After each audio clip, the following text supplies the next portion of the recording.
Today's hot topic is all about the falling Indian rupee. So this is in related terms to US dollar. The Indian rupee has fallen almost 5% in the past 11 months and it has crossed 90 rupees per US dollar.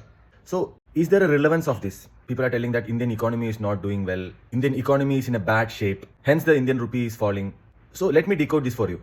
Primarily there are only three reasons why the rupee has been falling. The first thing is that obviously the Trump tariff, the US tariff on India, there is no much clarity on the tariff. The discussions are, the trade talks are going on, but there is no conclusive decisions on the trade talks.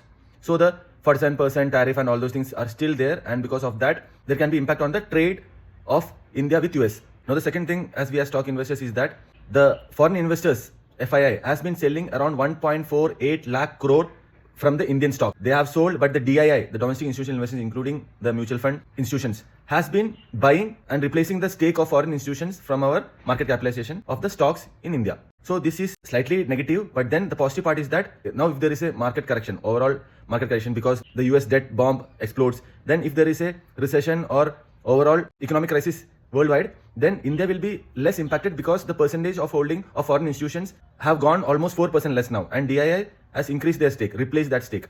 Even if the foreign institution further sells, the downside is limited because now their percentage holding is around 15 to 16% from earlier 20 to 21%. So that's the positive part of it. Now the third thing is that rising trade deficit. So we are importing more. Obviously we are always having a deficit. We are more of a consumer. We import more from outside, so we have a deficit. So this deficit has been widening. We have been importing more. So government really has to bring in some trade reforms to increase our exports so that deficit reduces, because all these trade deals are majority being done in US dollar. So this US dollar keeps appreciating as we import more, because we have to sell Indian rupee and buy more of US dollar, which will reduce the value of rupee and increase the value of US dollar against the INR. But now coming into the stock market perspective of that, or even the economic perspective of this, falling Indian rupee, yes, definitely will pinch the common man, because whatever we are buying in US dollar terms or importing, that becomes costlier because it is all done in US dollar terms, and US dollar appreciate means we have to pay more to get the same item. But then as far as the foreign institutions or the people who are investing from outside to India, it becomes lucrative for them because the US dollar has appreciated, so they can buy more. For an example, if they are buying for $100, so earlier they got 5 shares, now they will get 7 shares of a particular company. So their buying power has increased because the US dollar has appreciated. So three things. One is the trade tensions with US, but then we are nullifying that by discussing with Russia and other countries.